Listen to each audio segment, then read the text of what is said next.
Hello, I hope you're well. Welcome or welcome back to my channel. Today's video is going to be my post-mortem on the Netflix adaptation of Rebecca, which just so happens to be one of my favorite books. And I have feelings, and I have come prepared. I have watched the Netflix movie. I've reread Rebecca. I even rewatched the Alfred Hitchcock adaptation from 1940. So I've done my research and I'm ready to talk about it, and we're gonna dive right in. First off, casting.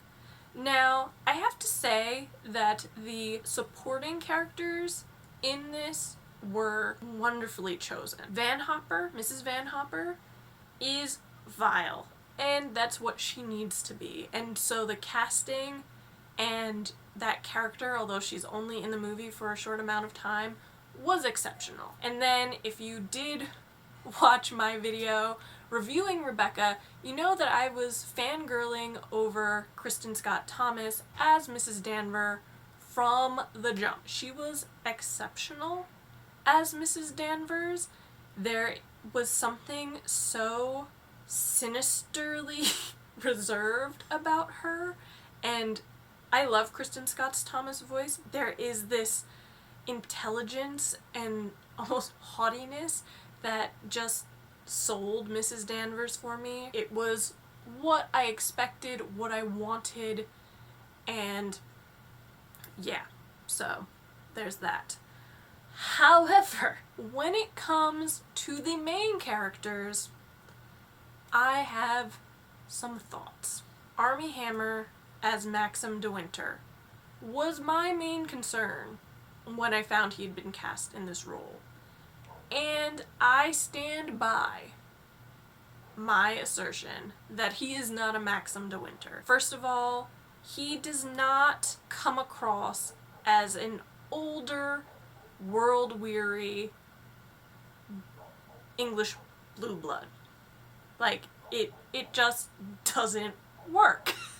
I take issue with this because Hollywood does not have a problem with casting 20-something-year-olds as love interests for men in their 50s and 60s. We have it and we see it all the time.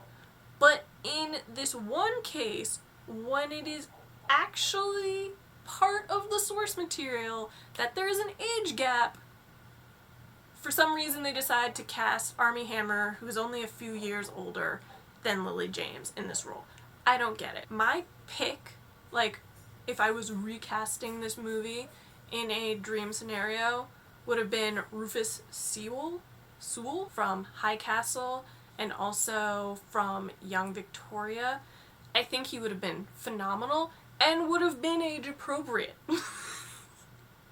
So that would have been my choice, just throwing that out there. Okay?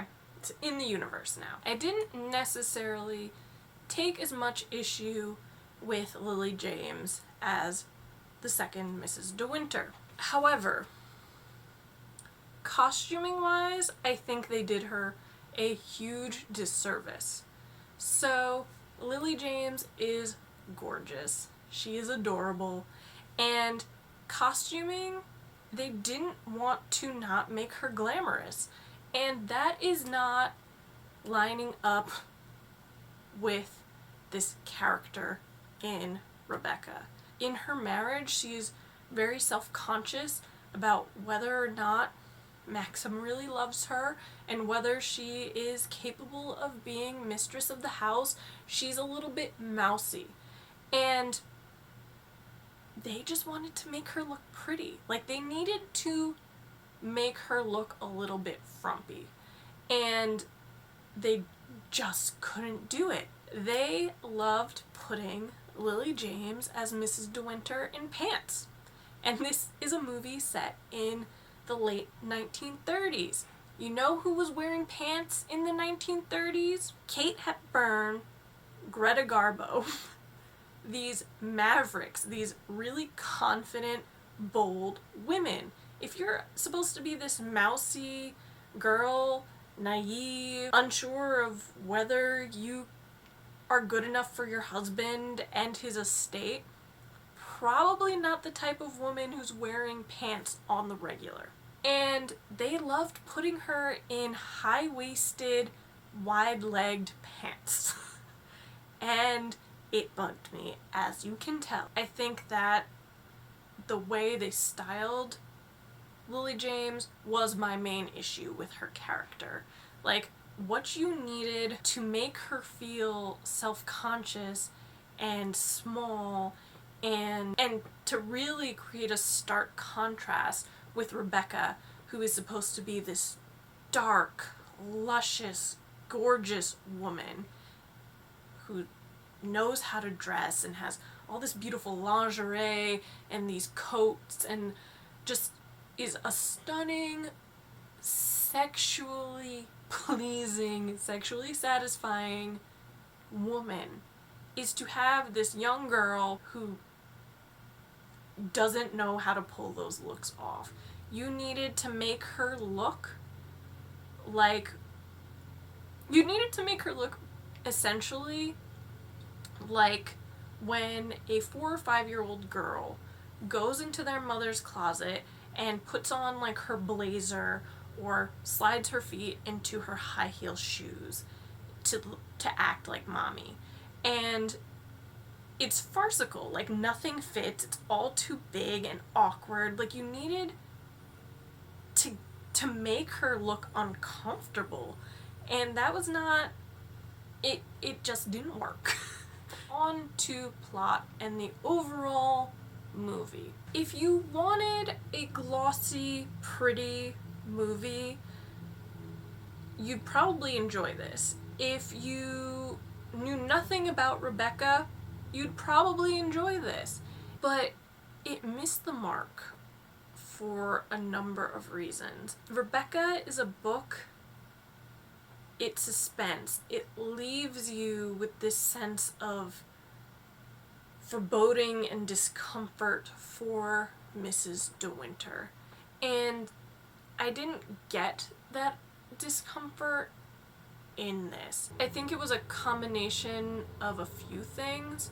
Firstly, they oversimplified the resolution of the book. They like took out elements of it, pared it down, and in doing so, I feel like they lost a lot of what actually makes the ending of the book itself really tense and high stakes and thrilling. It was just kind of a like meh end. Like, I didn't, at no point was my heart like racing. And then I think too that they were a little heavy-handed with this ghost element. Rebecca is as dark and sinister and suspenseful as it is because what's happening in the book is realistic. There isn't a real ghost. It's just that Rebecca and the memory of her is so larger than life that it has basically overpowered everything that she's left behind. She's kind of like that perfume bottle that you accidentally shatter on the ground, and then for years that smell is just permeating from the carpet. Like, that's what she is. Like, you can never really get rid of her, and it's not because there's this ghost. It's because the memory of her and her presence doesn't fade. And what the movie tries to do is they create this, like, this figure, this dark-haired figure in a red dress that's supposed to be her ghost, and she appears every so often, and there's this, like, scene where Mrs. De Winter is actually chasing after this ghost, and it just felt a little odd that that was the choice they made, because it felt so off base. But also there was like this moment where I actually thought they had it at the beginning of the book, or the beginning of the movie rather, where there's this scene where Mrs. De Winter is brushing her hair, and the brush is Rebecca's, which, first of all, ew, but she's looking at the bristles, and she goes to take hair out of the brush, and when she pulls back, she's finding long strands of dark hair from Rebecca still in the brush, and it's gross, and it's also creepy, because Rebecca is still there, and they did all the things with the having Rebecca's monogram everywhere, and I think if they continued to do that, and they continued to have characters bring her up, that you wouldn't have needed this ghost.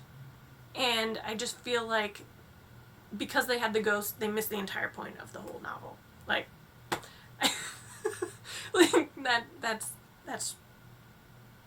that's really what it comes down to. I mean, as I said, if you were just looking for a really pretty movie, if you were really just looking to admire Lily James and Armie Hammer, I think you'll be happy and fine with it.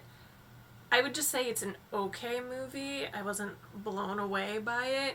I think the only things that really made it interesting to me was Kristen Scott Thomas as Mrs. Danvers, and also that they make the homoerotic obsession of Mrs. Danvers for Rebecca more overt. And as I said, I did enjoy the supporting cast. If they did age up Maxim De Winter, they would also need to age up the other characters though, so bear that in mind. But as far as it comparing to the book, I really don't think it compares. The book is much more of a suspense. The Hitchcock movie, much more a suspense. This is just like a period drama, which I'm not against. Those are my favorite types of movies, but that's not what I was looking for going into this, based on the fact that it was Rebecca by Daphne du Maurier. So, rant over. If you have watched the new movie, I would love to know your thoughts. Did you like it? Did you not like it? Especially if you've read the book. Let me know your thoughts in the comments below. I hope you enjoyed this video, and if you did, please do make sure to give it a thumbs up, leave a comment, and subscribe. As always, I appreciate your support, and thank you for watching, and I'll see you on next week's video.